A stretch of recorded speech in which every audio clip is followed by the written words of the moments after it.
On today's episode of the DeRaud-Messinger Show, Dylan, we're talking basketball. When was the last time this happened? We're talking Longhorns basketball. Longhorns fans, don't forget to like and subscribe for more content. It's greatly appreciated. So to begin, Dylan, yes, we're talking Texas basketball. A little bit of a preview video, just looking at the team overall, what we're feeling, concerns, hopes. Time to get it all out, off of the paper onto the screen, Dylan, here. Anything that is jumping out to you so far about the season? Any reason for hopes? Reasons to drink the Kool-Aid before play starts? I'm all for the Kool-Aid drinking right now, Devon. I liked what Coach Beer was able to do in the transfer portal. I think it's something to be said. It's like he seems to understand how to take advantage of this new portal system and this The kind of portal free agency. god, yeah. Exactly. He's got that portal gun just ready for everybody. So I like what he's been doing. It seems like he's ahead of the curve, which is a good thing, especially when you're trying to become a great team with a great culture and just, winning in general. Getting ahead of that curve, it puts you in a really good spot as a coach. And I really like getting, I I know it's Big 12. It feels like everyone's stealing players from the Big 12 as well. I know Kansas got a guy from Texas Tech. I believe it was Kevin McCullough Jr. Devon. So hmm everyone's just kind of swapping stuff within the Big 12, which is going to make for some interesting games, just rivalry in general. But Tyrese Hunter, Devon, I think we talked about him earlier in the year when he originally transferred. This is from a guy from not Ohio State. That'd be a bad thing. Iowa State. Big 12 Freshman of the Year in 2021 for the Cyclones. He's a plus athlete. He can get by anybody. He can create his own shot as well as others. Devin, the biggest thing in college basketball is having as many ball handlers as you can. The biggest problem I feel like every team faces when they get into March Madness is it starts to highlight who on the team can actually bring the ball up and who can't, and just can lead to a whole turnover fest. I mean, that's why like Duke was so successful. They had 5 NBA players pretty much in that starting lineup, but all those guys could kind of just go get their own shot as well as weren't turning the ball over like a lot of those other teams would. But that's why I feel like Tyrese Hunter is just such a big get for Texas. And Devin, let me run a stat behind you, maybe a little questionnaire. Can you name the 2 freshmen in the past, I believe it was 20 years, to have 375 plus points, 150 plus assists, 70 plus steals, 10 plus blocks, and 35 plus 3 pointers? That is oddly way too I, specific, so no. I, I was like, there's no way he gets this. But it's Chris Paul and Tyrese Hunter.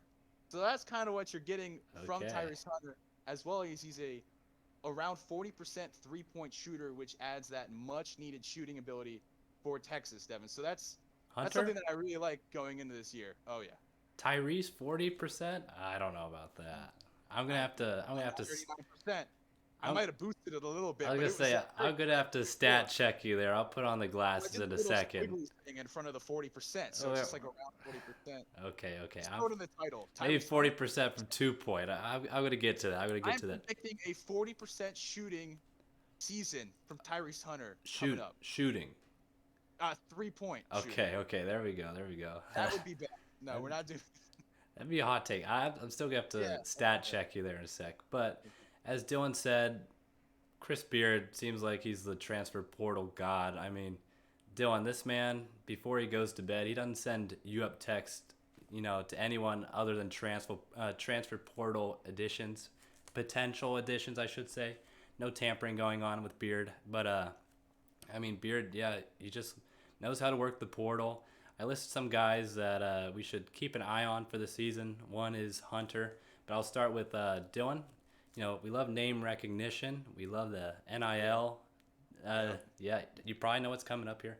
Sir Jabari Rice. I mean, classic name. The grad transfer from New Mexico State is a guard standing in at 6'4". The stats from last season: 11.9 points per game. Let me get the glasses out, Dylan. Let me. 11.9 points per game, 5.1 rebounds per game, 3.1 assists per game, 34% from three, so not bad, but not great either. And then 78% from the free throw line, which is much needed. And then to get to your boy, Tyrese Hunter, the Iowa State transfer guard who stands in at 6 foot. Dylan, here's where I can fact check you: 11 points per game, 4.9 assists per game, 2 steals per game. So, very defensive oriented. 2 steals is quite a bit in college. However, 27% from beyond the arc last season and 68% from the free throw line. Those are the two transfer edition ads that are worth noting. However, there's also two new additions from high school, the high school ranks. We got Dylan Mitchell, the forward, who I believe is 6'8", from Dylan. I always mispronounce this, but Montverde Academy, I believe is how you say it. And then I want to say Montverde, but that could probably be wrong too. So one of two, definitely one of us is right. And then you also got Arterio Morris from Dallas Kimball, the guard, which I'm really excited to see personally, just because I've heard so much about him in the high school basketball ranks in Texas. But Mitchell is being hyped up by many, one of the top basketball recruits also in the country. And he's one of those guys that's, I don't want to mention this name, Dylan, because Longhorns fans might plug their ears, but Greg Brown athleticism. You know, Mitchell, you see highlights and he's doing these crazy dunks. But those are guys, you know, Dylan, they're still young, so I don't know how much we're going to see early on in the season from those last two that I mentioned. But, you know, as the season progresses, if things are going right, then we should see them quite a bit. And I think, Devin, to cut you off there, No, go for it. Mitchell, just his athleticism, you can put him anywhere really you want. He's 6'8". He can dribble. He can get right past people. You can lock him in as a defender, pretty much covering any kind of position you need. Lock him in on one of the better players on the other team and just let him go at it. Instant transition threat as well. If you can keep teams on the run, good luck trying to stop this guy because he's probably going to poster it on your head. Some of his, Devin, like when he's jumping, I think his head's going above the rim. Something like LeBron-esque in a way. I'm not saying he's LeBron athletically. Whoa. Very tough. I'm just saying, like, when you're looking at LeBron dunking and other players, like, getting their head above the rim, like, that's just insane. I know I can't do that unless it's like a little preschool hoop. But that's besides the point. I'm not doing that in my free time. I was going to say, yeah, the sure. one big thing is, if his jumper can translate, shooting mechanics are, you know, need a little bit of work in a sense. But if he can get that jumper going, combine that with the athleticism, no reason why he wouldn't be a first-round pick. If he were to decide to declare for the NBA draft. But Devin, transfer-wise, Serge Jabari Rice, I don't know what you want to call him. Maybe he's going to be the shield on this team. But defensively, he is a guy that's a really good addition for Beard and his coaching staff to this roster because he can pretty much just guard a lot of the wing position. I know he's 6'4", so those small forward matchups a little difficult with that size. But he can just add people. He also adds a wing that can dribble, which is also, like I was talking about earlier, very big addition. And then that ability to be a lockdown defender. I really like defensively this Texas team and the way they're going to be able to like switch on other teams. Very hard to find mismatches on those screens when players, you know, are getting thrown around trying to like make sure their matchups are correct. I just think it's going to be very hard to find the right matchup against this Texas team. Yeah, as always, Beard's teams seem to be a little more defensive oriented, and as you're mentioning, versatility on defense seems to be the name of the game, especially with these new additions by Beard. I just wanted to mention, you know, last season, just to get everyone caught up, last season, Longhorns broke past that round of 64 ceiling that Dylan has been there for all too long. And then, made it to the second round, of course. That's what happens when you win the first round, but got bounced there. So obviously higher hopes for them this season. However, I do want to mention that the team does return their top two scorers in Timmy Allen and Marcus Carr. However, Dylan, of course, every team, every new year is a different year. They have lost guys such as Andrew Jones, Courtney Ramey, and plug your ears, Longhorns fans, Trey Mitchell. I mean, that was a little bit more lost before the season even ended. But there are some reasons for change here and some concerns, Dylan. I'll throw it to you in a second, but my main concern right now, I got two. The first being shooting offensively. I know we were talking about the Hunter stats. I got the stat glasses back. The team was, get ready for it, in 232nd place in the nation in three-point percentage last season at 33%. I don't know, Dylan, if you can name that many teams in college basketball. If so, I don't know. You earn a car or something, because that was just not pretty from the Longhorns from behind the stripe. And quite honestly, Dylan, I don't know if it's going to get much better this season from beyond the arc, just given the lack of influx in new perimeter shooting talent. I mean, just being frank, there are rooms for improvement there, of course, though. Like Hunter is going to get plenty of shots up, just given the amount of experience and stardom he has coming into the situation. But Dylan, not too optimistic from beyond the arc. We said this last season too in our preview video. We said that's going to be a concern heading into the season, and it ended up playing out. And then the other one, Dylan, I mean, you could do a combo factor here of interior defense / rebounding. I'm just going rebounding. The team was undersized last year, and Trey Mitchell was their biggest threat on the inside. Of course, as I mentioned before, he didn't even finish the year with the team, but he still, when he was in the games, was a reason for, perimeter players to keep out of the paint. Now, I believe Dylan Dessou at 6'9" is the tallest player on the team. And, he's still trying to get back to form, Dylan. We'll see how he's doing this season. Of course, last season, he was coming off the injury from the prior year. So a little bit of a rehab year, if you will. Hopefully he's all healthy. But, Dylan, I think this team is lacking a perimeter, interior stalwart back there. How are you feeling about those concerns of mine? Yeah, I knew you were gonna point out the shortness of this team for sure. I'm curious on to see how Beard kind of works around that. I work in mostly zone situations where you're not kind of putting the 6'7" Christian Bishop, who's expected to start at center, on a guy that's like 7'1". Timmy Allen, I know he's a bit of a tweener between a forward guard. I just feel like he's a tweener between every position in a sense, center, wing, guard kind of stuff, where he's standing at 6'6". But these guys are feisty defenders, and they know how to work those rebounds. Timmy Allen, I believe, what was it, like 8+ rebounds per game, Devon, last year? Like, he was getting rebounds whether teams wanted him to or not. Like, he crashing the glass, getting the ball. So that is a question for concern, but I trust Beard and his coaching staff to find out ways to kind of prevent that ball from getting in deep, just kind of protecting that paint, keeping players out of it, not letting just somebody from that's like 7'1" just sitting in the middle of the paint, taking up space and crashing those rebounds where Texas can't really beat them in that sort of matchup. But also, Devin, yeah, those shooting concerns are a real problem. Texas is going to have to use their athleticism and that defense to create transition points.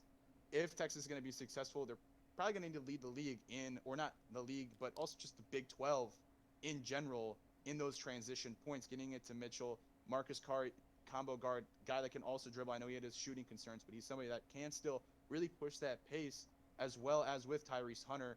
That's really going to help that. I mean, this team athletically going to exhaust teams, and that's going to lead to a lot of open shots. And it's going to be a lot easier to, pump up those shooting numbers when you're getting open looks, like I expect, especially with Hunter and Carr looking to drive to the basket and kick out. That's something that Hunter is very good at and brings that sort of skill from Iowa State. So definitely look for that. But these wings for sure are going to have to improve their shooting abilities if Texas really wants to go far in the postseason. Yeah, I mean, I touched on that, and you just touched on it right there. I think that's the key, honestly, to postseason, goals. That was the next part I was going to talk about. My hopes for this team. I didn't write really a lot there. I just wanted to, talk to you about it, Dylan. Of course, last season they broke through the ceiling that's been there for a little bit when Shaka Smart was there. Hopes here. I know we were really aiming big last season. I'd be Dylan quite satisfied. Hey, I think I'm pretty sure I was about right, Devin. You were going 2-3, and I said, pump the brakes, 4-5. I think that finished as a. Whoa! We're talking tourney, not the seeding. Tourney. We were going like Elite 8 ish. I mean, this season, before you cut me off, I'm gonna let you take this from me, Dylan. Don't worry. I'm saying Sweet 16 appearance, and I'm satisfied. Anything better, great. Anything worse, we're going to have some talking after the season. But, yeah, how do you feel? Yeah, I mean, it just depends on when it comes to that postseason. If the team just gets hot from the three-point line and just can end your season. I mean, that's kind of like the trend that we're seeing with a lot of these teams. But if Texas can muck it up defensively, make it hard for teams to score, I can see a path to that Sweet 16 that you're talking about, possibly Elite 8. Texas Tech was a good kind of showcase for that last year, where they didn't have a lot of shooters, but they were able to push Duke to the brink, I believe, in the Elite 8 there. So anything can really happen, especially when you play really good, solid defense and don't shoot yourself in the foot. I know Texas can be prone It's to kind of those irony right there, yeah. that you don't need. But I think this Big 12, it's pretty open for Texas to kind of like be in a sort of driver's seat position when you look at the teams ahead of them in the preseason rankings. You got Kansas. Obviously, they won last year, Devon, that miraculous comeback against North Carolina. But they're one of the youngest teams. I believe they lost Abaji, as well as Ryan Braun to the draft. So they're not. They still got Bill Self, and you can't doubt him as a head coach. But those guys from last year aren't there. It's a young team. Like I said earlier, they did get the tech transfer. Kevin McCullough Jr. is going to add a lot of talent to that team. But that's I feel like that's a team that Texas can kind of compete with right now, defensively, especially because it's not as we'll see later on in the season, especially with Kansas opening up with that gauntlet per usual. But I'm interested to see how that goes, as well as Baylor, Devon.